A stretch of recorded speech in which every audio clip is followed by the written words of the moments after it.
Here we have the all-new 2023 Chevrolet Colorado. This one comes in the Trail Boss trim level. And we have Summit White paint and then jet black Evo Tex interior. So that's gonna be a leatherette trim.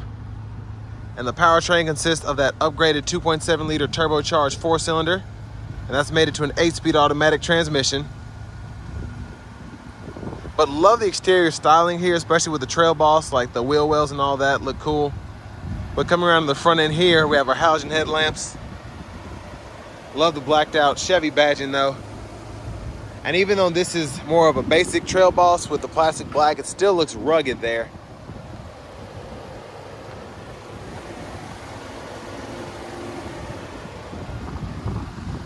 But as we come around to the wheels here, these are 18-inch gloss black.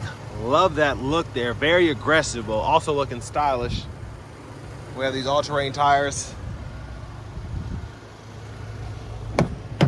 Into the door panel, power door lock controls are here.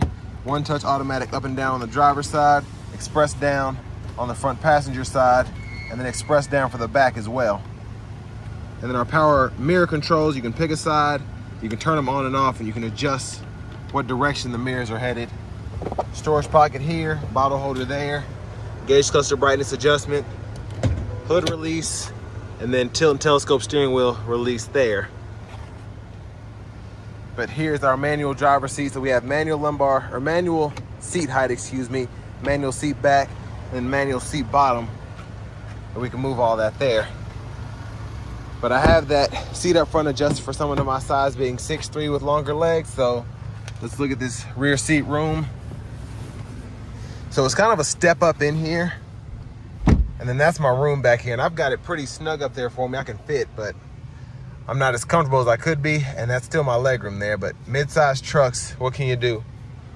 None of them have really caught on to that. But 2 cup holders here. Rear AC vents here, which is nice. I wasn't expecting rear AC vents, but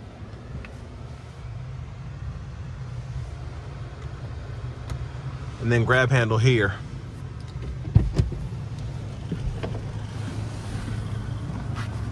And then child lock, lock and unlock there on either side. And then fuel filler there.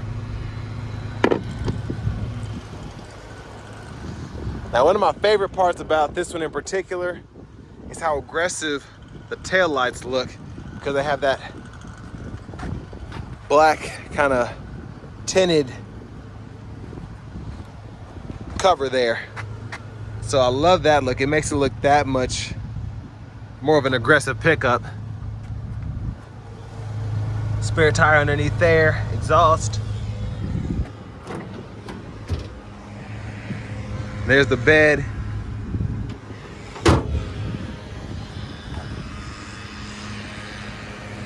And I want to give a huge shout out to Chevrolet Buick GMC of Murfreesboro for allowing me to review this truck today. I'll leave a link below too in the description.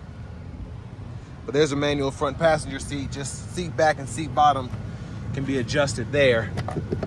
And then glove compartment, pretty good size, owner's manual.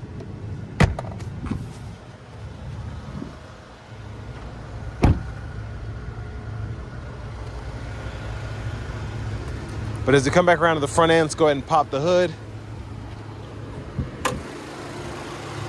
And there's that 2.7 liter turbocharged 4-cylinder.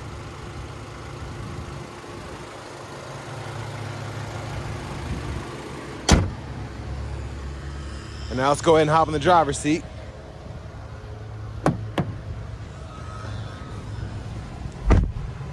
So we get a vinyl wrap steering wheel here, but still feels nice. And I still like how they put the perforation on the sides there. That's pretty neat. Now to the radio, I do have the Google Maps system up now. So to use that, I can find restaurants that are close. I can find shopping, fuel, or I can use the search bar. And then I can either use recent destinations, voice recognition, or start typing in an address or a destination, and it'll start giving me suggestions. So pretty good system, and I like it. It shows you traffic patterns. I can zoom in and out and then see very close up what's going on with the traffic around me. And then you can add a phone here for Bluetooth. It walks you right through it. So you do get Bluetooth audio, and then you also get AM, FM, XM, along with your wireless Apple CarPlay, wireless Android Auto, and then you have Google News Podcasts. And then you have access to the Play Store, Google Assistant, trailering. And then for your settings here, you have your connections, which is how you get to your Bluetooth again, Wi-Fi hotspot. Vehicle settings are here. And then apps permissions, date and time, you can set that here. And then we also have our system settings, and this is where you can change your language if you want to do that, and then your units as well if you want to go to metric.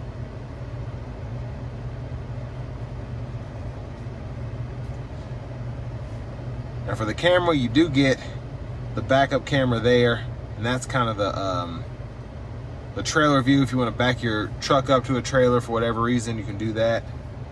And then your controls here, this is where you can control your lights, vehicle settings, you can go to there, or go there from a shortcut.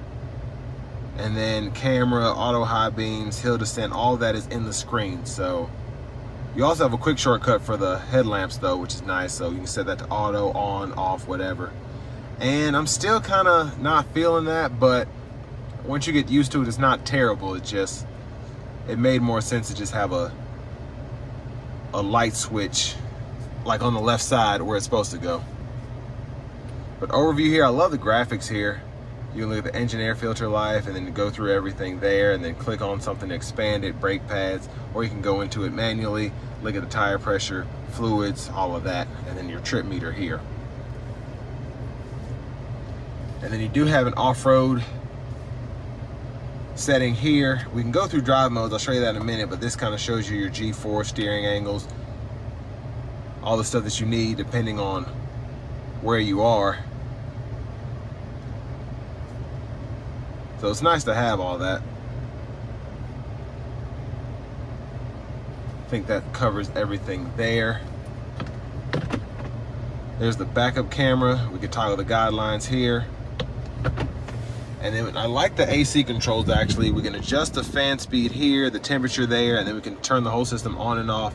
AC toggle, defroster, and then we can decide where we want the airflow to go right here.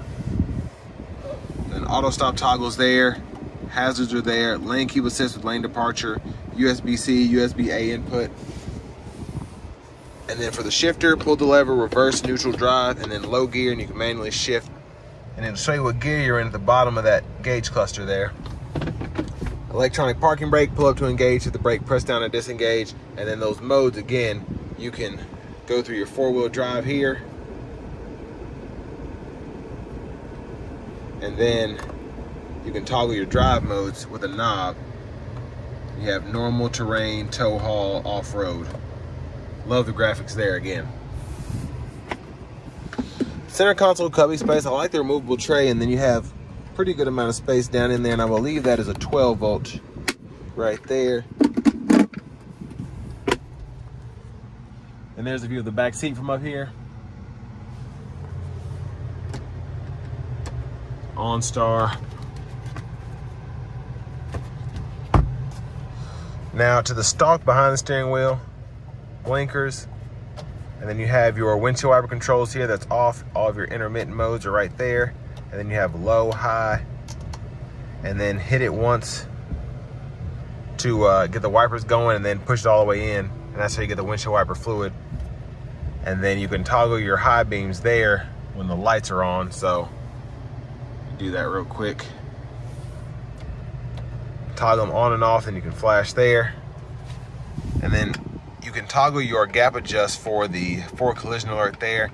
And I will say, that's just super, I don't get that. The button looks cool, but literally all it does, you can only toggle it down, and then you have to go through all of that. So I feel like that's a waste. They could have put more there. And then over here, you can hit this for the audio, hit this for the voice recognition, Bluetooth controls. I like that you can scroll these up and down here. And that's also a mute button when you pull that there. And then you can go through your radio station favorites here. And then you have your views for the gauge cluster right in here. And I think that's pretty neat. But again, it just leaves me longing for, I guess, more features to control. But it looks super awesome, let me just say that. There's our push button start there. Finally, here's the key fob.